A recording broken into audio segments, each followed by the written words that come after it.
Hello class 8। तो इस video में हम लोग डिस्कस करने वाले हैं क्लास 8 साइंस के चैप्टर 2 को। और हमारे चैप्टर का नाम है माइक्रो ऑर्गेनिजम्स फ्रेंड एंड फो। मतलब किस प्रकार से माइक्रो ऑर्गेनिज्म हमारे लिए बेनिफिशियल है और किस प्रकार से हार्मफुल है, हम इन दोनों पहलुओं को डिस्कस करने वाले हैं। तो इस चैप्टर में हम लोग क्या पढ़ेंगे? इस चैप्टर में हम लोग पढ़ेंगे कि माइक्रो ऑर्गेनिज्म होता क्या है, इनका हैबिटेट क्या है, कहाँ पे रहते हैं और इनका पॉजिटिव यूज क्या है हमारे लाइफ में, हमारे एवरीडे लाइफ में। हम उसको भी समझने का प्रयास करेंगे। साथ ही साथ हम लोग ये भी पढ़ेंगे कि ये हार्मफुल किस प्रकार से हैं हमारे लिए। तो ये सारी चीज़ को हम लोग इस चैप्टर में देखने वाले हैं। काफ़ी इंटरेस्टिंग चैप्टर होने वाला है। तो अगर आप चैनल पे नए हैं तो आप चैनल को सब्सक्राइब कर सकते हैं, क्योंकि इस पर आपको पूरे 8 का साइंस मिलेगा। साथ ही साथ सोशल स्टडीज़ भी आपको पढ़ने को मिलेगा। इसलिए चैनल को सब्सक्राइब कीजिए, वीडियो को शेयर कीजिए, लाइक कीजिए। तो माइक्रो ऑर्गेनिज्म होता क्या है? तो माइक्रो ऑर्गेनिज्म को हम लोग कई नामों से जानते हैं। जैसे पहला तो माइक्रो ऑर्गेनिज्म हो गया, मतलब सूक्ष्म जीव। दूसरा, इसे हम लोग माइक्रोस्कोपिक ऑर्गेनिज्म भी कहते हैं। क्या कहते हैं? Microscopic organism. माइक्रोस्कोपिक ऑर्गेनिज्म क्यों कहते हैं? माइक्रोस्कोपिक ऑर्गेनिज्म इसलिए कहते हैं क्योंकि इसको हम लोग कंपाउंड माइक्रोस्कोप या हाईली मैग्नीफाइड ग्लास से ही देख पाते हैं। इसलिए हम लोग माइक्रोस्कोपिक ऑर्गेनिज्म भी कहते हैं। दूसरा एक और नाम है यूनिसेलुलर ऑर्गेनिज्म ही इसे हम कहते हैं। क्या कहते हैं? Unicellular organism. यूनिसेलुलर, यूनी मतलब क्या होता है? यूनी मतलब सिंगल होता है। वैसा ऑर्गेनिज्म जो सिंगल सेल से बना है, इसलिए इसे यूनिसेलुलर ऑर्गेनिज्म भी कहा जाता है। माइक्रोब्स भी इसको हम लोग कहते हैं। तो ये सारा नाम है माइक्रो ऑर्गेनिज्म का। तो माइक्रो ऑर्गेनिज्म होता क्या है? तो वैसे ऑर्गेनिज्म जिनको हम लोग नेकेड आई से देख नहीं सकते हैं, उन्हें ही हम लोग माइक्रो ऑर्गेनिज्म कहते हैं, या माइक्रोब्स कहते हैं, या यूनिसेलुलर ऑर्गेनिज्म कहते हैं। कोई भी नाम कहे, समझना यही है कि माइक्रो ऑर्गेनिज्म की बात हो रही है। तो आगे हम लोग क्या देखते हैं कि जो भी ऑर्गेनिज्म है इस पृथ्वी पर, उसको हम लोग दो कैटेगरी में डिवाइड करते हैं। जितने भी ऑर्गेनिज्म हैं पृथ्वी पे, उनको हम लोग दो कैटेगरी में डिवाइड कर सकते हैं on the basis of composition of cell, कि कितने सेल से वो बने हैं। तो पहला जो कैटेगरी है हमारा यूनिसेलुलर ऑर्गेनिज्म है। पहला क्या है? Unicellular organism. यूनिसेलुलर ऑर्गेनिज्म किनको कहते हैं? जो सिंगल सेल से बने हैं। इसका उदाहरण क्या हो सकता है? एग्जाम्पल, तो इसका एग्जाम्पल बैक्टीरिया हो सकता है, वायरस हो सकता है, ये सब हो सकते हैं। दूसरा क्या है हमारा? दूसरा मल्टी सेलुलर ऑर्गेनिज्म है। मतलब वैसे ऑर्गेनिज्म जो मिलियंस ऑफ सेल से बने हैं, मेनी सेल से बने हैं। जो भी बड़े जीव आपको दिखते हैं, जैसे ह्यूमन बींग्स हो गया, डॉग्स हो गए, कैट्स हो गए, ये सारे मल्टी सेलुलर के कैटेगरी में आते हैं। तो ऑर्गेनिज्म दो कैटेगरी के होते हैं, यूनिसेलुलर और मल्टी सेलुलर। हम लोग इस चैप्टर में केवल यूनिसेलुलर की बात करेंगे, मल्टी सेलुलर की बात नहीं करेंगे। तो आगे हम क्या देखते हैं कि जब हम लोग माइक्रो ऑर्गेनिज्म की बात करते हैं तो इनको हम लोग बहुत सारे कैटेगरी में कैटेगराइज करते हैं। लेकिन बहुत सारे कितने? एनसीईआरटी के हिसाब से 4 कैटेगरी में आप इसको डिवाइड करते हैं। तो पहला क्या है? बैक्टीरिया। दूसरा क्या है? फंगी। तीसरा प्रोटोजोआ। और फोर्थ क्या हो गया? एल्गाई। 4 कैटेगरी याद रखना है। पहला बैक्टीरिया, दूसरा फंगी, तीसरा प्रोटोजोआ एंड फोर्थ एल्गाई। अब यहाँ पर ध्यान देने वाली बात यह है कि वायरस को हम लोग इस कैटेगरी में नहीं रखे हैं, क्योंकि इसका कुछ स्पेसिफिक फीचर है, कैरेक्टरिस्टिक्स है, जिसके कारण हम लोग इसको इस कैटेगरी में नहीं रखते हैं। तो इसके बारे में क्या डिस्क्रिप्शन दिया गया है आपके चैप्टर में? तो कहा गया है कि viruses are microscopic but are different from other micro organism. ऐसा क्यों है? क्योंकि they reproduce only inside the cells of the host organism which may be a bacterium, plant और एनिमल। माने सबसे सूक्ष्म है, सबसे सूक्ष्म है ये वायरस, क्योंकि यह बैक्टीरिया के अंदर भी प्रवेश कर सकता है। और जब यह किसी सेल के अंदर जाता है तब जाकर के ये रिप्रोड्यूस करता है। अगर आपके सेल के ऊपर है तो ये रिप्रोड्यूस नहीं करता है, ये डेड की तरह बिहेव करता है। लेकिन जैसे ही आपके बॉडी के अंदर इंटर करता है, ये लिविंग हो जाता है। मतलब एक इंटरमीडिएरी का काम करता है। मतलब ये लाई करता है लिविंग और डेड के बीच में। तो यही खासियत है इस वायरस की। कोरोना में भी आप सुने होंगे कि आपके हाथ को बार बार धोना है। ऐसा इसलिए क्योंकि अगर हाथ पे वायरस होगा, कोरोना वायरस, तो वो काम नहीं कर रहा है। लेकिन जैसे ही वो आपके नोज के थ्रू या कोई भी ओपनिंग के थ्रू अगर आपके बॉडी के अंदर इंटर कर जा रहा है, उसके बाद से वो एक्टिव हो जाएगा, वो काम करने लगेगा। इसलिए वायरस को अलग कैटेगरी में रखा गया है। अब यहाँ पर कह रहा है some of the virus shown in figure 2.5 common elements like cold, influenza and most coughs are cause by viruses. अब वायरस का इम्पैक्ट बता रहा है कि बहुत सारा जो समस्या है आपका, जैसे ठंड ठंड लगना, इन्फ्लुएंजा होना, फ्लू, कफ वगैरह, ये सब वायरस का देन है। Serious diseases like polio, chicken pox are also cause by virus. मतलब चिकन पॉक्स, पोलियो भी वायरस के कारण होता है। वहीं डिजीज जैसे डिसेंट्री हो गया, मलेरिया हो गया, ये प्रोटोजोआ के द्वारा किया जाता है। तो आपको एक लिस्ट बना लेना है डिजीज का, और एक तरफ लिखना है माइक्रो ऑर्गेनिज्म, मीन्स किस माइक्रो ऑर्गेनिज्म के कारण कौन सा डिजीज होता है। तो आप लिस्ट बना लेंगे और उस लिस्ट में आप लिख दीजिए। यहाँ से क्वेश्चन बनना ही बनना है कि डिसेंट्री, मलेरिया आप लिखेंगे प्रोटोजोआ के कैटेगरी में। वहीं टाइफाइड और ट्यूबरक्लोसिस बैक्टीरियल डिजीज है, जो कि बैक्टीरिया के कारण होता है। तो ये कुछ बता रहा है कि क्या क्या आपको हानि हो सकता है। यहाँ पर फिगर दिया गया है, इस फिगर में आपको बैक्टीरिया है। जब आप आगे के क्लास में जाएंगे तो on the basis of their shape and size, bacteria को हम लोग फर्दर मोर क्लासीफाई करते हैं अलग अलग नामों से। तो ये बताया गया है, यहाँ पर आप देख सकते हैं प्रोटोजोआ का कुछ उदाहरण दिया गया है, क्लामिडोमोनास, स्पाइरोगीरा, एमीबा हो गया, यहाँ पर पारामीशियम हो गया। तो ये यहाँ पर बताया गया है फिगर दे करके। वहीं फंगी का भी कुछ उदाहरण दिया गया है, ब्रेड माउल्ड हो गया, यहाँ पर देख रहे हैं पेंसिलियम हो गया, एस्परगिलस हो गया। तो ये सब फंगी का एग्जाम्पल है, तो याद रहना चाहिए। आगे हम लोग फ्रेंडली माइक्रो ऑर्गेनिज्म के बारे में चर्चा करेंगे। तो इसमें क्या कह रहा है कि micro organisms are use for various purposes, बहुत सारे चीज़ों के लिए इस्तेमाल करते हैं, जैसे कर्ड के प्रिपरेशन में, ब्रेड के, केक के, इन सब के प्रिपरेशन में। वहीं कह रहा है माइक्रो ऑर्गेनिज्म को हम लोग बहुत दिनों से यूज कर रहे हैं अल्कोहल वगैरह के प्रिपरेशन में।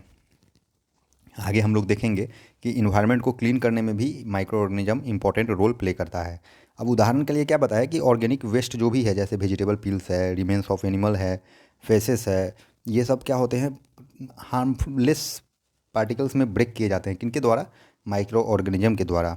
और स्पेशली बैक्टीरिया का यहाँ पर चर्चा किया गया है कि इन बैक्टीरियाज के मदद से ये जो ऑर्गेनिक वेस्ट है इनको तोड़ा जाता है, ब्रेक डाउन किया जाता है, सिंपलर फॉर्म में लाया जाता है। और यह जो सिंपलर फॉर्म लास्ट में जो रेसिड्यू बचता है वो मैन्योर के रूप में काम आ जाता है। और मैन्योर बनने से पहले ये वेस्ट था, लेकिन अब ये मैन्योर बन गया है, जिसका इस्तेमाल आप एग्रीकल्चर में कर सकते हैं, जिसको प्लांट वापस से ले सकता है, ये मिट्टी में मिल जाएगा। तो इस प्रकार से आप देख रहे हैं कि वेस्ट क्लीन हो रहा है। लेकिन वेस्ट में कैसा वेस्ट को क्लीन कर सकता है? तो ऑर्गेनिक वेस्ट को क्लीन कर सकता है, इनऑर्गेनिक वेस्ट को क्लीन नहीं कर सकता है। तो आप समझ पा रहे हैं यहाँ पर कि बैक्टीरिया कितना इंपॉर्टेंट है। और ये जो मैन्योर प्रोड्यूस कर रहा है, ये सॉइल फर्टिलिटी को इंक्रीज कर रहा है। तो यह जो मैन्योर तैयार हो रहा है, ऑर्गेनिक वेस्ट को कन्वर्ट करके जब हम लोग मैन्योर बना रहे हैं, किस वेस्ट को? ऑर्गेनिक वेस्ट को। ऑर्गेनिक वेस्ट पर जब बैक्टीरिया का एक्शन होता है तो ये ऑर्गेनिक वेस्ट कन्वर्ट हो जाता है क्या चीज़ में? मैन्योर में। अब यह मैन्योर क्या होता है, आप इसको सॉइल फर्टिलिटी को इंक्रीज करने में यूज करते हैं, तो प्लांट इसको एब्जॉर्ब कर लेता है। आगे आप क्या देखेंगे कि where do micro organism live, micro organism कहाँ रहता है? तो माइक्रो ऑर्गेनिज्म के बारे में कह रहा है कि कुछ माइक्रो ऑर्गेनिज्म सिंगल सेल्ड हो सकते हैं, जैसे बैक्टीरिया वगैरह हो गया, एल्गाई हो गया, प्रोटोजोआ हो गया। वहीं कुछ माइक्रो ऑर्गेनिज्म ऐसे हैं जो मल्टी सेलुलर हैं, जैसे एल्गाई है, फंगी है। तो ये हर प्रकार के इन्वायरमेंट में रहते हैं, जैसे ठंडा प्रदेश में भी आपको ये मिलेगा, वैसा जगह जहाँ पर डेजर्ट है, मार्सी लैंड है, इन जगहों पर भी मिलेगा। मतलब दुर्गम से दुर्गम इलाकों में मिलता है माइक्रो ऑर्गेनिज्म। गर्म प्रदेश में रहने वाला माइक्रो ऑर्गेनिज्म अलग होता है, वहाँ भी मिलता है। और जो ठंड इलाका है वहाँ भी माइक्रो ऑर्गेनिज्म मिलता है। तो हर जगह आपको मिलेगा। Some micro organism grow on other organisms while others exist freely, कुछ माइक्रो ऑर्गेनिज्म ऐसे होते हैं जो दूसरे के बॉडी में ग्रो करते हैं, कुछ फ्रीली ग्रो करता है। तो इस प्रकार से आप देखेंगे कि माइक्रो ऑर्गेनिज्म का हैबिटेट हर जगह है। तो आप बोल सकते हैं from ice cold to hot desert and also in marshy lands they exist who micro organism. तो आप माइक्रो ऑर्गेनिज्म का हैबिटेट इस प्रकार से डिस्क्राइब कर सकते हैं। अब हम हमारा और माइक्रो ऑर्गेनिज्म का क्या रिलेशन है? कह रहा है कि कुछ माइक्रो ऑर्गेनिज्म ऐसे हैं जो बहुत इंपॉर्टेंट रोल प्ले करते हैं हमारे जीवन में। Some of them are beneficial in many ways, बहुत तरीके से हमारे लिए बेनिफिशियल है, कुछ हमारे लिए हानिकारक भी हैं। अब इन्हीं को हम लोग डिटेल में पढ़ेंगे। तो पहला तक तो हम लोग देख लिए कि किस प्रकार से सॉइल फर्टिलिटी को इंक्रीज करता है, जो फ्रेंडली रोल है माइक्रो ऑर्गेनिज्म का कि इन्वायरमेंट को क्लीन करता है। कैसे क्लीन करता है? तो जो ऑर्गेनिक वेस्ट है उनको मैन्योर में कन्वर्ट करता है, और उस मैन्योर को वापस से हम लोग सॉइल फर्टिलिटी में बढ़ाने के लिए प्लांट्स को देते हैं, और प्लांट्स उनको एब्जॉर्ब कर लेता है।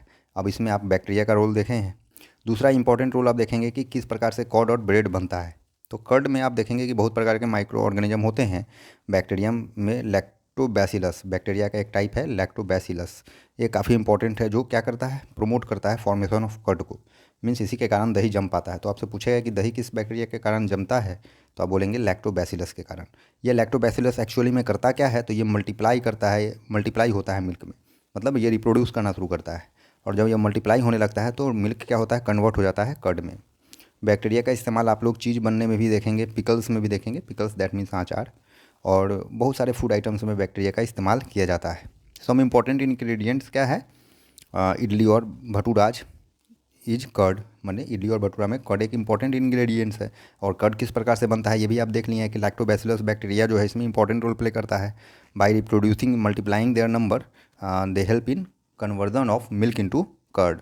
आगे आप क्या देखते हैं? बैक्टीरिया और yeast are also helpful for fermentation of rice, idlis and dosa batter. मतलब ये क्या कर रहा है? मदद कर रहा है फर्मेंटेशन में। कौन? बैक्टीरिया और ईस्ट, जिसके कारण इडली और डोसा को आप देख पा रहे हैं।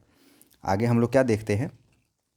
East reproduces rapidly and produces carbon dioxide during respiration. East के बारे में कह रहा है कि काफ़ी तेज़ गति से रिप्रोड्यूस करता है अपने आप को, है ना, प्रोड्यूस करता है।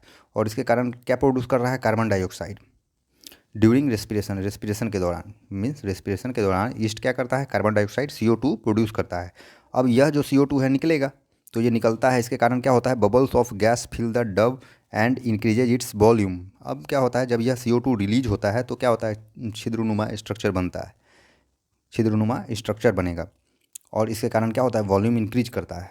This is the basis of the use of east in the baking industry. इसी के कारण हम बेकिंग इंडस्ट्री में हम लोग ईस्ट का इस्तेमाल करते हैं for making breads, pastries and cakes. तो आप देखते होंगे ब्रेड, पेस्ट्रीज, केक्स, इन सब में छिद्र छिद्र होल होल लाइक स्ट्रक्चर आप देखते हैं। ऐसा क्यों होता है? क्योंकि ईस्ट वहाँ पर रिप्रोड्यूस करता है, और जब ईस्ट रिप्रोड्यूस कर रहा है तो वो रेस्पिरेशन भी करेगा। अब रेस्पिरेशन कर रहा है तो CO2 रिलीज होगा। अब ये CO2 जब बाहर निकलने का कोशिश करेगा तो जो गूँथा हुआ आटा होता है, उस गूँथा हुआ आटे में होल होल जैसा स्ट्रक्चर बन जाता है। यही आपको ब्रेड में, केक में, इन सब में देखने को मिलेगा। इस प्रकार का होल होल लाइक स्ट्रक्चर मिलेगा। क्यों होता है? क्योंकि CO2 रिलीज होना शुरू होता है। तो ये आप देख रहे हैं। आगे हम लोग क्या देखते हैं कि कॉमर्शियल यूज क्या है माइक्रो ऑर्गेनिज्म का। कॉमर्शियल मतलब जो लार्ज स्केल पर जब हम लोग कोई चीज़ को करते हैं उसको कॉमर्शियल स्केल कहते हैं। तो जब माइक्रो ऑर्गेनिज्म का यूज किया जाता है लार्ज स्केल पर, क्या चीज़ के प्रोडक्शन के लिए? अल्कोहल के प्रोडक्शन के लिए, वाइन के प्रोडक्शन के लिए, एसिटिक एसिड के प्रोडक्शन के लिए। तो कह रहा है east is use for commercial production of alcohol and wine. Alcohol और वाइन इंडस्ट्री में ईस्ट का इस्तेमाल किया जाता है। For this purpose east is grown on natural sugars present in grain like barley, wheat, rice, crust, fruit juices. अब इसके लिए लार्ज स्केल पर ईस्ट को कैसे ग्रो किया जाए? तो लार्ज स्केल पर ईस्ट को ग्रो करने के लिए हम लोग क्या करते हैं? नेचुरल शुगर का जो सोर्स है, जैसे ग्रेन्स लाइक बार्ली, व्हीट, इन सब में हम लोग का इस्तेमाल करते हैं इन सब का ईस्ट को ग्रो करने के लिए। आगे हम लोग क्या देखेंगे कि this is the smell of alcohol as sugar has been converted into alcohol by yeast. मतलब कह रहा है यह जो स्मेल यहाँ पर उत्पन्न होता है वो क्यों होता है? अल्कोहल का जो स्मेल उत्पन्न होता है क्यों होता है? क्योंकि शुगर को कन्वर्ट करते हैं हम लोग क्या चीज़ में? अल्कोहल में। किसकी मदद से करते हैं? ईस्ट की मदद से। आप देखें हैं कि किस प्रकार से बहुत सारे ग्रेन्स ऐसे हैं जिन पे हम लोग क्या होता है? ईस्ट की मदद से उसको हम लोग कन्वर्ट कर देते हैं, क्योंकि उन ग्रेन्स में बार्ले, व्हीट जैसे जो ग्रेन्स हैं उनमें शुगर, नेचुरल शुगर प्रेजेंट होता है। इस नेचुरल शुगर को कन्वर्ट कर देता है अल्कोहल में। कौन? ईस्ट। और इस प्रोसेस को, किस प्रोसेस को? शुगर से अल्कोहल में कन्वर्ट होने के प्रोसेस को, कन्वर्जन के प्रोसेस को ही हम लोग फर्मेंटेशन कहते हैं। तो क्वेश्चन आपसे यहाँ बनेगा, व्हाट इज फर्मेंटेशन? तो आप बोलिएगा the conversion of sugar into alcohol with the help of east is called fermentation, is called fermentation. तो फर्मेंटेशन आप समझ गए। आगे हम लोग देखते हैं लुइस पास्चर डिस्कवर्ड फर्मेंटेशन इन 1857। 1857 की क्रांति हम लोग मॉडर्न हिस्ट्री में पढ़ेंगे, तो लेकिन याद, यह डेट याद रखिए कि लुइस पास्चर जो था वो फर्मेंटेशन प्रोसेस को खोजा। और कब खोजा? तो 1857 में। आगे हम लोग मेडिसिनल यूज देखते हैं माइक्रो ऑर्गेनिज्म का। तो हम लोग देखते हैं कि जब हम लोग बीमार पड़ते हैं तो हम लोग बहुत सारा एंटीबायोटिक टैबलेट का इस्तेमाल करते हैं डॉक्टर के रिकमेंडेशन पर। साथ ही साथ इंजेक्शंस वगैरह भी हम लोग लेते हैं, जैसे पेंसिलिन वगैरह। तो कह रहा है source of these medicine is micro organism. In medicine का भी स्रोत क्या है? माइक्रो ऑर्गेनिज्म है। दीज मेडिसिन क्या करते हैं? ये मेडिसिन किल और stop the growth of the disease causing micro organism. ये ऐसे मेडिसिन हैं जो माइक्रो ऑर्गेनिज्म को, जिसके कारण बीमारी होता है, क्योंकि बीमारी और माइक्रो ऑर्गेनिज्म का लिस्ट हम लोग पहले देख चुके हैं कि they are certain disease which are cause by micro organism. तो ऐसे माइक्रो ऑर्गेनिज्म जो हमारे शरीर में बीमारी करते हैं, बीमारी लाते हैं, उनको मारने का काम करता है या उनको रोक देता है, उनके ग्रोथ को रोक देता है। कौन? ये एंटीबायोटिक्स वगैरह या पेंसिलिन जैसे इंजेक्शन। और ऐसे मेडिसिन को ही हम लोग एंटीबायोटिक कहते हैं। मतलब एंटीबायोटिक ऐसा मेडिसिन है जो हमारे शरीर के अंदर डिजीज़ फैलाने वाले माइक्रो ऑर्गेनिज्म के ग्रोथ को रोक देता है या उन माइक्रो ऑर्गेनिज्म को मार देता है। These day A number of micro antibiotic tablet develop किए जा चुके हैं with the help of bacteria and fungi. तो ये एंटीबायोटिक टैबलेट किनके मदद से बनाया जाता है? तो बैक्टीरिया और फंगी के मदद से बनाया जाता है। तो अब जो नया नया दवा निकला है एंटीबायोटिक, वो कौन कौन है? तो स्ट्रेप्टोमाइसिन है, टेट्रासाइलिन है, इरिथ्रोमाइसिन है। ये सारे नए टैबलेट्स हैं एंटीबायोटिक्स के फील्ड में डेवलप किए गए हैं। आगे आप क्या देखते हैं? अलेक्जेंडर फ्लेमिंग के बारे में कहा जा रहा है कि Alexander Fleming was working on a culture of disease causing bacteria. Suddenly he found that spores of a little green mold in one of his culture plates. He observed that the presence of mold prevented the growth of bacteria. Means mold का जो presence था वो bacteria की growth को रोक रहा था. In fact, it also killed many of these bacteria. From this the mould penicillin was prepared. अब इसी की मदद से माउल्ट पेंसिलिन को तैयार किया गया था। कि इन्होंने देखा कि माउल्ट जो है, माउल्ट का जो ग्रोथ है वो बैक्टीरिया के ग्रोथ को रोक दे रहा है, तो क्यों ना इसका इस्तेमाल किया जाए मेडिसिन के फील्ड में। तो यहीं से आप देखेंगे कि पेंसिलिन का प्रिपरेशन शुरू किया गया। तो हर एक खोज होता है, कुछ एक्टिविटीज़ करते रहते हैं रिसर्चर्स, जिसके बाद आपको काफ़ी यूजफुल प्रोडक्ट प्राप्त होता है। आगे आप क्या देखते हैं कि ये जो एंटीबायोटिक्स हैं किनके मदद से बनता है, फंगी और बैक्टीरिया के मदद से। कह रहा है the antibiotics are manufactured by growing specific microorganism and are used to cure a variety of disease. Specific microorganism, खास प्रकार के माइक्रो ऑर्गेनिज्म की मदद से जो एंटीबायोटिक तैयार किया जाता है, और ये भिन्न भिन्न प्रकार की बीमारियों को रोकने का काम करते हैं। स्पेसिफिक बैक्टीरिया माइक्रो ऑर्गेनिज्म में आप क्या लेंगे, फंगी, बैक्टीरिया वगैरह। कह रहा है antibiotics are even mixed with the feed of livestock and poultry to check the microbial infection in animals. मतलब इन एंटीबायोटिक्स को आप जो जानवर के खाने वाले दाने होते हैं या अनाज है, अन्न है, उसमें भी मिला सकते हैं, पोल्ट्री फार्म में भी यूज कर सकते हैं। क्यों? माइक्रोबियल इन्फेक्शन को रोकने के लिए जानवरों में। They are also use to control many plant diseases. और इनका इस्तेमाल आप लोग प्लांट की बीमारी को रोकने के लिए भी कर सकते हैं, क्योंकि इन्फेक्शन को रोकता है, जो माइक्रोबियल इन्फेक्शन है। आगे आप क्या देखेंगे, वैक्सीन के बारे में देखेंगे। उससे पहले इस बॉक्स में हम लोग देखते हैं, it is important to remember that antibiotics should be taken only on the advice of qualified doctor. Means खुद से एंटीबायोटिक नहीं लेना चाहिए, बहुत सारे लोग लेते हैं लेकिन ये हानिकारक है। आपको डॉक्टर के एडवाइस पे ही एंटीबायोटिक लेना चाहिए। ऑल्सो ऐसा क्यों है? क्योंकि if you take antibiotics when not needed और in wrong dose, it may make the drug less effective when you might need it in future. मतलब आप जब ज़्यादा एंटीबायोटिक लेने लगते हैं या बिना परामर्श के एंटीबायोटिक लेते हैं या गलत डोज ले लेते हैं, तो ये क्या होता है, आपके बॉडी के अंदर के अच्छे कीड़ों को भी मारता है। इससे क्या होता है, आपके बॉडी का प्रतिरोधक क्षमता, बीमारी से लड़ने की क्षमता कमज़ोर हो जाती है। इसलिए आप बिना पूछे हुए, बिना परामर्श के डॉक्टर के एंटीबायोटिक्स का इस्तेमाल ना करें। अब एक प्रिकॉशन क्या है कि एंटीबायोटिक्स जो है वो नॉट इफेक्टिव है। कब? कोल्ड और फ्लू के केस में, क्योंकि हम लोग जानते हैं कोल्ड और फ्लू किसके द्वारा होता है, वायरसेस के द्वारा होता है। तो मतलब याद रखिएगा कि एंटीबायोटिक्स बैक्टीरियल इन्फेक्शन वगैरह के केस में ही काम करता है, वायरल इन्फेक्शन के केस में काम नहीं करेगा। आगे हम लोग क्या देखते हैं, वैक्सीन के बारे में। कह रहा है when a disease carrying microbes enters our body, the body produces antibodies. जब बीमारी करने वाला माइक्रोब हमारे बॉडी में इंटर करता है तो हमारा बॉडी क्या प्रोड्यूस करता है, एंटीबॉडीज, माने उनसे लड़ने वाला एक बॉडी तैयार करता है जो बीमारी लाने वाले माइक्रो ऑर्गेनिज्म से लड़ता है। The body also remember how to fight the microbe if it enters again. और इस क्रम में बॉडी हमारा ये भी सीख लेता है कि किस प्रकार से दुश्मन वाले माइक्रोब से हमको लड़ना है। तो कह रहा है इफ़ डेड और weakened microbes are introduced into a healthy body, the body fights and kills the invading bacteria by producing suitable antibodies. तो कह रहा है कि अगर मरा हुआ या कमज़ोर माइक्रोब्स को हमारे बॉडी में पहले ही इंट्रोड्यूस करा दिया जाए, जब हम स्वस्थ हैं बीमारी होने से पहले, तो क्या होता है, हमारा बॉडी उनसे लड़ना सीख लेता है या इस नए प्रकार के एनिमी से परिचित हो जाता है। वो जान लेता है कि ये भी दुश्मन है, इसको हमको मारना है। तो इस प्रकार से हमारा बॉडी जो है सूटेबल एंटीबॉडीज क्रिएट करना सीख लेता है, शुरू कर देता है। जब भी कभी भविष्य में ऐसा माइक्रोब्स जो बीमारी लाता है हमारे शरीर में इंटर करेगा, हमारा बॉडी क्या करेगा, एक एंटीबॉडी तैयार करके उनसे लड़ने के लिए खड़ा कर देगा। इससे क्या होगा, हम बीमारी से जल्दी ठीक हो जाएंगे। The antibodies remain in the body and we are protected. और एंटीबॉडीज हमारे बॉडी में रहता है और हम लोग सुरक्षित रहते हैं। कर रहा है from the disease causing microbes. कह रहा है this is how a vaccine work. इसी प्रकार से एक वैक्सीन वर्क करता है। तो काफ़ी इंपॉर्टेंट क्वेश्चन है, यहाँ से परीक्षा में क्वेश्चन बनेगा कि वैक्सीन किस प्रकार से काम करता है। तो जब हमारा बॉडी स्वस्थ होता है तो हम लोग कुछ बीमारी जो हम लोग एक्सपेरिमेंट कर चुके हैं और किस माइक्रोब से वो होता है, उसी माइक्रोब्स का सैंपल हम लोग लेंगे, या तो कम मात्रा में, नहीं तो उसका कमज़ोर वर्सन या उसका मरा हुआ वर्सन हम लोग बॉडी में इंजेक्ट करते हैं इंजेक्शन के जरिए। और क्या होता है हमारा बॉडी उसके खिलाफ लड़ता है एंटीबॉडी को प्रोड्यूस करके। चूँकि हम लोग वीक माइक्रोब डाले हैं या कमज़ोर डाले हैं या मरा हुआ डाले हैं, इसके कारण क्या होता है, हमारा बॉडी आसानी से उनको मार देता है और जीत लेता है। और इस प्रकार से हमारा बॉडी को पता चल जाता है कि ये माइक्रोब्स दुश्मन के कैटेगरी में है, ये जब भी हमारे बॉडी में इंटर करेंगे हमको उन पर हमला करना है।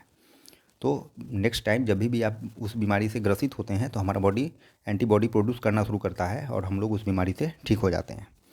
जैसे बहुत सारा उदाहरण है इसके लिए कि कोलेरा है, ट्यूबरक्लोसिस है, स्मॉल पॉक्स है, हेपेटाइटिस है।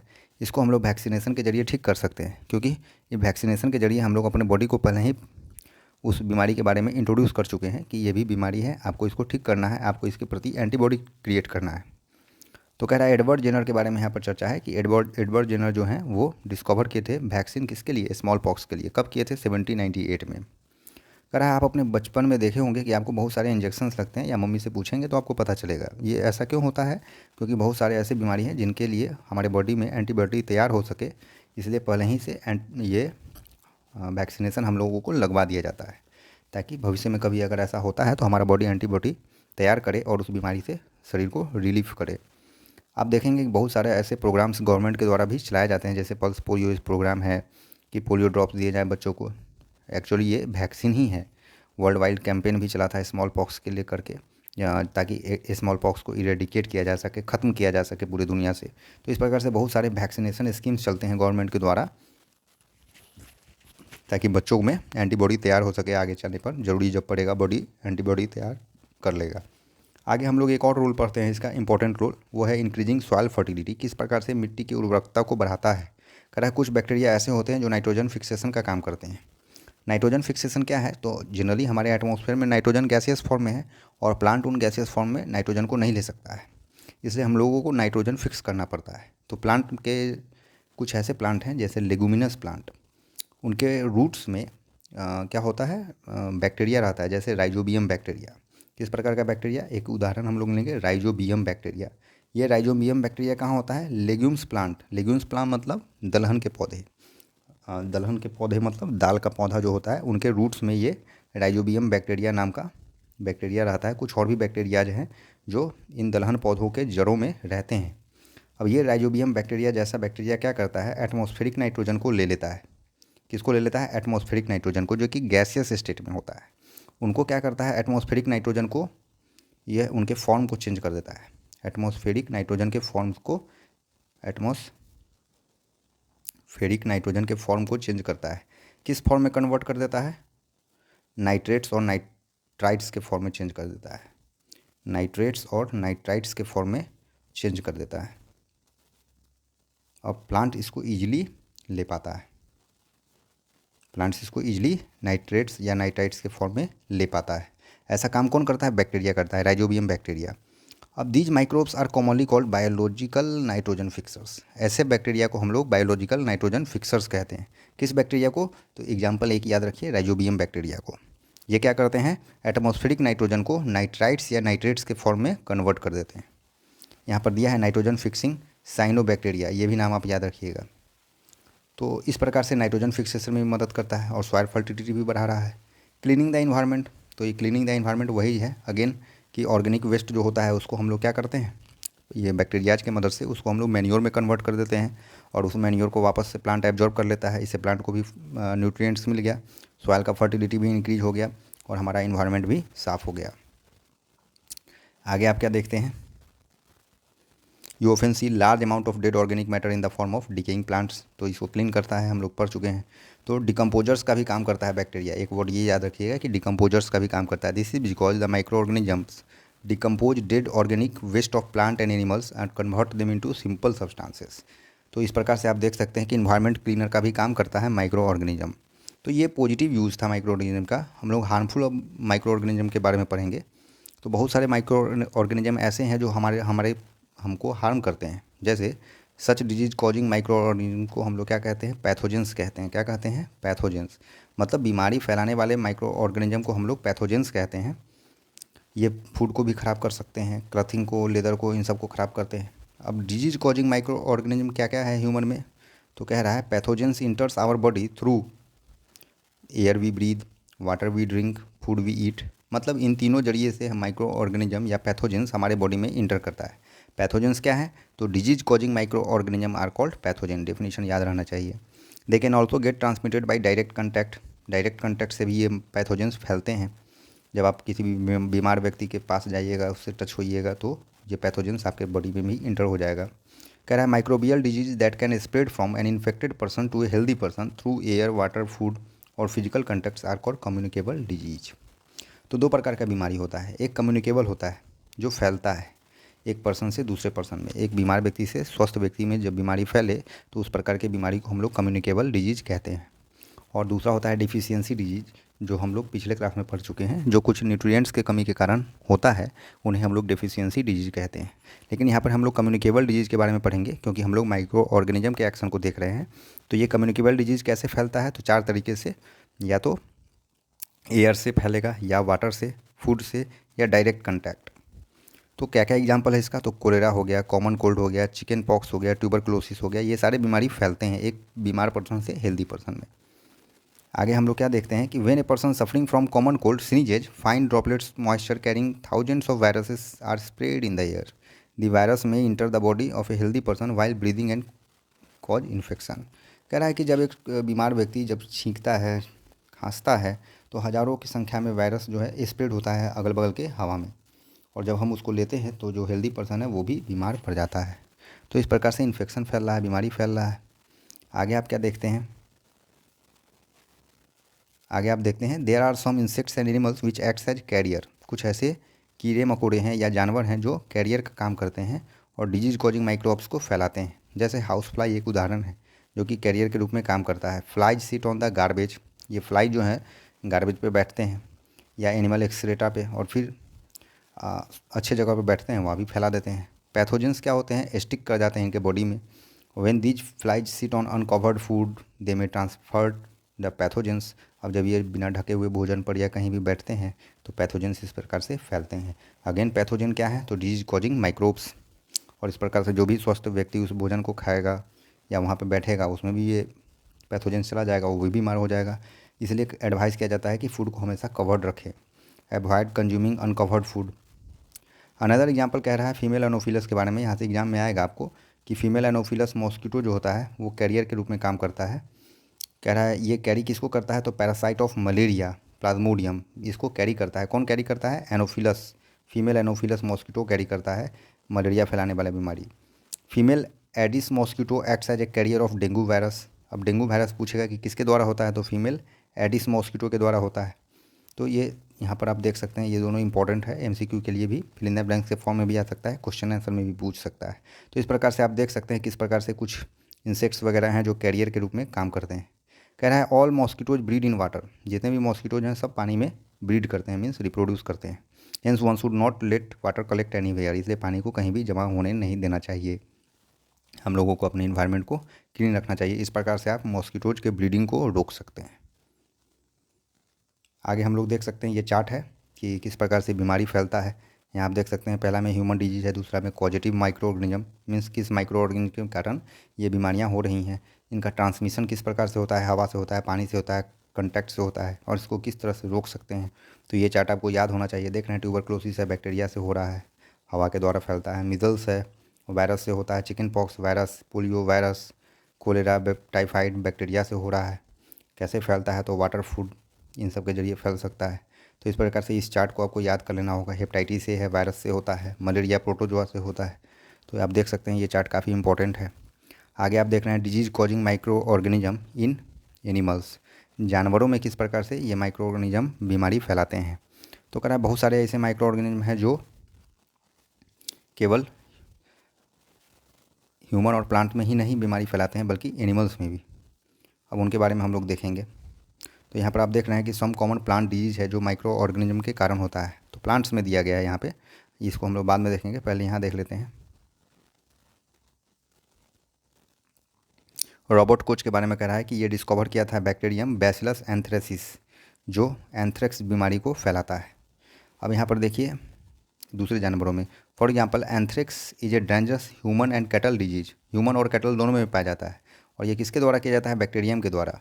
फुट एंड माउथ डिजीज जो है वो कैटल में होता है, जो कि वायरस के द्वारा फैलाया जाता है या किया जाता है।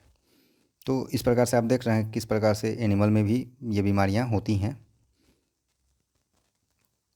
आगे आप देख रहे हैं कि disease causing micro organism in plants, plants में किस प्रकार से कुछ माइक्रो ऑर्गेनिज्म जो है बीमारी फैलाता है या करता है। तो कह रहा है सेवरल माइक्रो ऑर्गेनिज्म है जो बीमारी करता है प्लांट्स में, जैसे वीट के पौधों में, राइस के पौधों में, पोटैटो में, शुगर केन में, इन सब में बीमारी फैलाने का काम, बीमार करने का काम करता है ये माइक्रो ऑर्गेनिज्म। अब हम लोग इसका चार्ट देखेंगे, नीचे जो दिया गया है कि साइट्रस कैंकर एक प्लांट डिजीज है जो बैक्टीरिया के द्वारा होता है, हवा के द्वारा फैलता है। रस्ट ऑफ वीट है जो फंगी के द्वारा होता है, एयर और सीड्स के जरिए फैलता है। येलो वेन मोजैक ऑफ भिंडी जो वायरस के द्वारा होता है, इंसेक्ट्स फैलाता है। तो ये भी चार्ट याद रहना चाहिए, काफ़ी इंपॉर्टेंट है। आगे हम लोग क्या देखते हैं, अब हम लोग कुछ केमिकल का इस्तेमाल कर सकते हैं जो क्या करता है, इन माइक्रोब्स को मारता है। तो इस प्रकार से हम लोग प्लांट को सेव कर सकते हैं। फूड पॉइजनिंग के बारे में चर्चा कर रहा है कि कभी कभार क्या होता है, हम लोग देखते हैं कि कोई पेशेंट वोमिटिंग करता है, कुछ खाना खाया और कुछ देर के बाद वोमिटिंग करता है। इसको हम लोग फूड पॉइजनिंग का केस कहते हैं कि उस खाने में खाना ख़राब हो चुका था और पर्सन फूड पॉइजनिंग से ग्रसित है। तो फूड पॉइजनिंग के बारे में कह रहा है, could be due to the consumption of food spoiled by some micro organism. कुछ माइक्रो ऑर्गेनिज्म के कारण फूड जो है वो ख़राब हो गया है और उसको जब कंज्यूम कर लिया जाता है तो फूड पॉइजनिंग हो जाता है उस पर्सन को। तो माइक्रो ऑर्गेनिज्म जो ग्रो करता है ऐसे फूड पर, हमारे भोजन पर, क्या करता है, टॉक्सिक सब्सटेंस वहाँ पर रिलीज करता है। ये टॉक्सिक सब्सटेंस क्या करता है, मेक द फूड पॉइजनस, भोजन को जहरीला बना देता है, जिसके कारण बीमारी हो सकता है, आदमी मर भी सकता है। सो ये इम्पॉर्टेंट है कि आप फूड को प्रिजर्व करके रखें ताकि ये स्पॉयल ना हो जाए, ख़राब ना हो जाए, सड़ ना जाए। फूड प्रिजर्वेटिव क्या है, फूड प्रिजर्वेशन क्या है? तो यही फूड को माइक्रो ऑर्गेनिज्म के एक्शन से बचाना, उसके हार्मफुल एक्शन से बचाना, इसी को हम लोग फूड प्रिजर्वेशन कहते हैं। अब इसके लिए हम लोग बहुत सारा तरीका इस्तेमाल कर सकते हैं जिसको हम लोग यहाँ पर देखेंगे। केमिकल मेथड क्या है? तो कह रहा है साल्ट और एडिबल ऑयल्स होते हैं जो कुछ कॉमन केमिकल हैं जिसका इस्तेमाल हम लोग कर सकते हैं माइक्रो ऑर्गेनिज्म के ग्रोथ को रोकने के लिए। तो हम लोग कह सकते हैं कि सॉल्ट और एडिबल ऑयल्स जो हैं वो प्रिजर्वेटिव्स हैं। प्रिजर्वेटिव्स मतलब जो फूड को प्रिजर्व करने में मदद करता है। इसका इस्तेमाल हम लोग अचार में, बहुत सारे आइटम्स को बनाने में करते हैं। वहीं कुछ केमिकल्स हैं जैसे सोडियम बेंजोएट और सोडियम मेटाबाइसल्फाइड, ये भी कुछ कॉमन प्रिजर्वेटिव्स हैं जिनका इस्तेमाल हम लोग करते हैं भोजन को प्रिजर्व करने में। और इसका खासकर इस्तेमाल आप जैम में देखेंगे, स्क्वैशेस में देखेंगे। ये सारे जो हैं भोजन को ख़राब होने से रोकते हैं। प्रिजर्वेशन बाय कॉमन सॉल्ट के द्वारा कैसे प्रिजर्व करते हैं, तो उसके बारे में चर्चा कर रहा है कि कॉमन सॉल्ट का यूज हम लोग प्रिजर्वेटिव के रूप में बहुत दिनों से करते हैं। और common salt has been used to preserve meat and fish for ages. काफ़ी दिनों से मीट और फिश को प्रिजर्व करने में इसका इस्तेमाल किया जाता है। Meat and fish are covered with dry salt to check the growth of bacteria. Dry salt से कवर कर दिया जाता है मीट और फिश को ताकि बैक्टीरिया के ग्रोथ को रोका जा सके। Salting is use to preserve amla. नमक का इस्तेमाल करके हम लोग आंवला को प्रिजर्व कर सकते हैं, मैंगोज को, इमली वगैरह को, इन सारे चीज़ों को प्रिजर्व कर सकते हैं। फिर शुगर के द्वारा भी प्रिजर्वेशन किया जा सकता है, जैसे जेम्स, जेलीज, स्क्वैशेस है, इनको हम लोग शुगर के जरिए प्रिजर्व करते हैं। शुगर क्या करता है, रिड्यूस करता है मॉइस्चर कंटेंट को, मीन्स नमी को रोकता है, पानी के अंश को कम करता है, जिसके कारण क्या होता है, बैक्टीरिया का ग्रोथ रुक जाता है या कम जाता है। इससे फूड ख़राब होने से बच जाता है। तो आप देख रहे हैं पहला चीज़ कि हम लोग किस प्रकार से कॉमन सॉल्ट का इस्तेमाल करके प्रिजर्व कर सकते हैं। फिर दूसरा देख रहे हैं कि शुगर का इस्तेमाल करके प्रिजर्व कर सकते हैं। ऑयल का इस्तेमाल करके भी प्रिजर्व करते हैं, इसको हम लोग देखेंगे। ऑयल और विनेगर का इस्तेमाल हम लोग करते हैं क्या चीज़ करने के लिए, पिकल्स वगैरह को प्रिजर्व करने के लिए। क्यों? क्योंकि bacteria can not live in such an environment. जब हम लोग ऑयल या विनेगर रख देते हैं तो उस वैसा जो इन्वायरमेंट में बैक्टीरिया नहीं रह सकता है। तो इस प्रकार से हम लोग ऑयल और विनेगर का इस्तेमाल करके फूड को प्रिजर्व कर सकते हैं। हीट एंड कोल्ड ट्रीटमेंट क्या है? इसका भी इस्तेमाल करके हम लोग माइक्रो ऑर्गेनिज्म के ग्रोथ को रोक सकते हैं। क्या रहा है, आप देखे होंगे कि आपकी मम्मी दूध को उबालती है और फिर उसको स्टोर करती है। ऐसा क्यों? क्योंकि बॉयल करने से बहुत सारे माइक्रो ऑर्गेनिज्म मर जाते हैं, जिसके कारण दूध ज़्यादा दिनों तक टिक सकता है। इसी प्रकार से कम टेम्परेचर पर भी जब आप रेफ्रिजरेटर में रखते हैं तो वहाँ भी रखने से दूध कुछ ज़्यादा दिनों तक टिक सकता है या ज़्यादा समय तक टिक सकता है। यहीं पे एक नया टर्म आता है जो आपको पढ़ना है, काफ़ी इंपॉर्टेंट, एग्जामिनेशन में पूछेगा, पास्चुराइजेशन। तो पास्चुराइजेशन क्या है? तो पास्चुराइज मिल्क जो होता है, पाश्चुकृत milk, can be consumed without boiling as it is free from harmful microbes. बिना उबाले हुए भी हम लोग पास्चुराइज मिल्क को, जो पैकेज्ड मिल्क आता है आपको मदर डेयरी का या किसी का भी, उसको आप डायरेक्टली कंज्यूम कर सकते हैं क्योंकि उसमें कोई भी माइक्रो ऑर्गेनिज्म नहीं है, माइक्रोब्स नहीं है, इसके कारण वो हार्मलेस है। तो पास्चुराइजेशन होता कैसे है? तो कह रहा है कि मिल्क को हम लोग हीट करते हैं 70 डिग्री सेल्सियस पर 15 से 30 सेकेंड तक। तब क्या होता है, सडनली इसको फिर चिल्ड करके हम लोग स्टोर कर देते हैं। तो ये ही प्रोसेस पास्चुराइजेशन है। मतलब इसमें क्या करना है, दूध को लेना है 70 डिग्री सेल्सियस पर 15 से 30 सेकेंड तक उसको उबालना है और उसके बाद उसको चिल्ड कर देना है और फिर हम स्टोर कर देंगे। ये मिल्क पास्चुराइज हो गया। अब इसके कारण होता क्या है, जब आप गर्म करते हैं तो गर्म में रहने वाला जितने भी माइक्रोब्स है वो मर जाता है। फिर जब आप उसको चिल्ड करते हैं तो ठंडा में रहने वाला जितना भी माइक्रोब्स है वो मर जाता है। अब आपका जो दूध है वो माइक्रोब्स रहित हो गया, तो वो ख़राब नहीं होगा। तो जब तक आप उसको प्रिजर्व करके रखेंगे लंबे समय तक वो टिकेगा। ये नहीं है कि अनंत समय तक, लंबे समय तक टिकेगा। और इसी प्रोसेस को हम लोग क्या बोलते हैं, पास्चुराइजेशन बोलते हैं। इसका खोज कौन किया था इस प्रोसेस का? तो लुईस पास्चर किए थे। तो यही पास्चुराइजेशन ऑफ मिल्क है। स्टोरेज एंड पैकिंग कह रहा है, दीज डेज ड्राई फ्रूट्स और इवन वेजिटेबल को हम लोग बेचते हैं या बिकता हुआ देखते हैं तो वो सील्ड होता है एयर टाइट पैकेट में। और ये एयर टाइट पैकेट क्यों किया जाता है? ताकि माइक्रोब्स के एक्शन से उसको बचाया जा सके।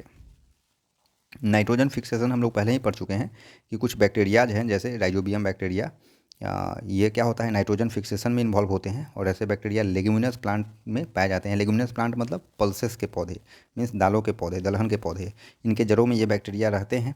और जो एयर वाला नाइट्रोजन है, जो गैसियस फॉर्म में है, उसको ले करके वो नाइट्राइट्स और नाइट्रेट्स में कन्वर्ट कर देता है और सॉइल में फिक्स कर देता है। नाइट्रेट्स या नाइट्राइट्स में कन्वर्ट करता है। अब प्लांट इस नाइट्रेट्स या नाइट्राइट्स को ईजिली एब्जॉर्ब कर सकता है। तो इस प्रकार से ये सॉइल के फर्टिलिटी को भी बढ़ाता है और प्लांट के ग्रोथ को भी मदद करता है। और ये जो रिलेशन है, क्योंकि ये बैक्टीरिया रहता कहाँ है, प्लांट के रूट्स पे, तो खाएगा कहाँ से, तो प्लांट्स का ही बना हुआ भोजन को लेता है। तो आप देख रहे हैं कि बैक्टीरिया प्लांट को क्या दे रहा है, बैक्टीरिया प्लांट को नाइट्रोजन दे रहा है और बदले में क्या दे रहा है, प्रिपेयर्ड फूड। बैक्टीरिया प्लांट को क्या दे रहा है, प्लांट को नाइट्रोजन दे रहा है। क्या दे रहा है, नाइट्रोजन, नाइट्रोजन दे रहा है। किस फॉर्म में, नाइट्राइट्स या नाइट्रेट्स के फॉर्म में। और प्लांट से क्या ले रहा है, प्लांट से फूड ले रहा है। तो दोनों एक दूसरे पर डिपेंड है। और इस प्रकार के रिलेशन को हम लोग क्या बोलते हैं, सिम्बायोटिक रिलेशनशिप। क्या बोलते हैं, सिम्बायोटिक रिलेशनशिप। क्योंकि यहाँ पर बैक्टीरिया प्लांट पर निर्भर है भोजन के लिए, प्लांट अपने फर्टिलिटी के लिए, अपने न्यूट्रिएंट्स के लिए किस पर निर्भर है, इस बैक्टीरिया पर। किस बैक्टीरिया पर, राइजोबियम बैक्टीरिया पर। तो दोनों एक दूसरे पर निर्भर हैं, एक ज़रूरत दूसरा पूरा कर रहा है, दूसरे का ज़रूरत पहला पूरा कर रहा है। तो जब रिलेशन बना इन दोनों के बीच में, इस रिलेशन को हम लोग क्या बोलते हैं, सिम्बायोटिक रिलेशनशिप। तो यही है सिम्बायोटिक रिलेशनशिप। आगे क्या करा कि कभी कभार आप देखते हैं कि नाइट्रोजन फिक्स कैसे हो जाता है, तो लाइटनिंग के एक्शन से। जो लाइटनिंग आकाश में बिजली चमकता है उसके मदद से भी। But you know that the amount of nitrogen in the atmosphere remains constant. लेकिन जो एटमॉस्फेयर में नाइट्रोजन का क्वांटिटी है वो हमेशा फिक्स रहता है।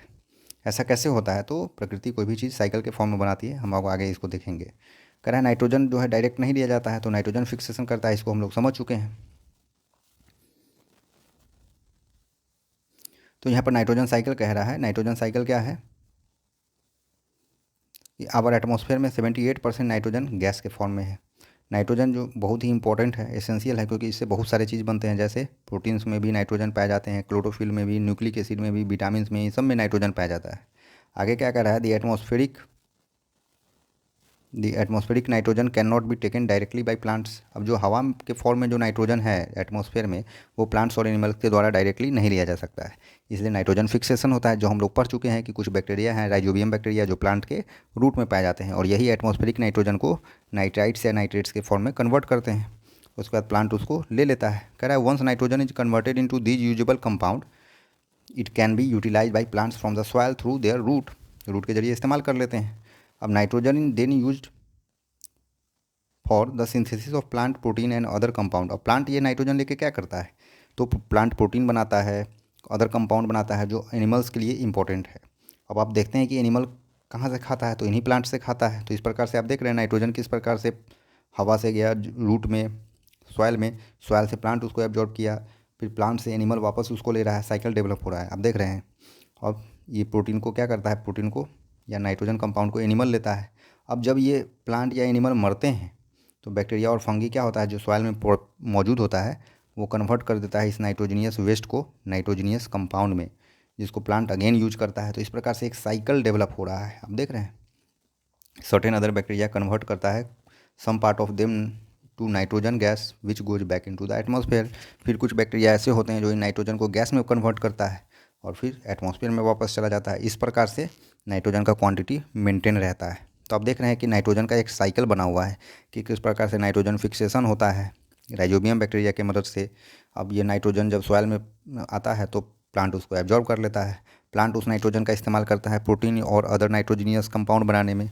जब जानवर या एनिमल उस प्लांट के प्रोडक्ट को एब्जॉर्ब करता है तो नाइट्रोजन जानवर एनिमल में आ गया। जब जानवर एनिमल प्लांट मरता है तो फिर क्या होता है, बैक्टीरिया वगैरह उसको नाइट्रोजन को गैसियस फॉर्म में चेंज करता है।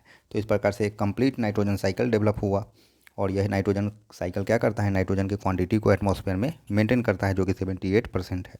तो इस प्रकार से हमारा ये चैप्टर कंप्लीट होता है। अगर आपको चैप्टर पसंद आया है तो वीडियो को लाइक कीजिए, चैनल को सब्सक्राइब कीजिए। Thank you.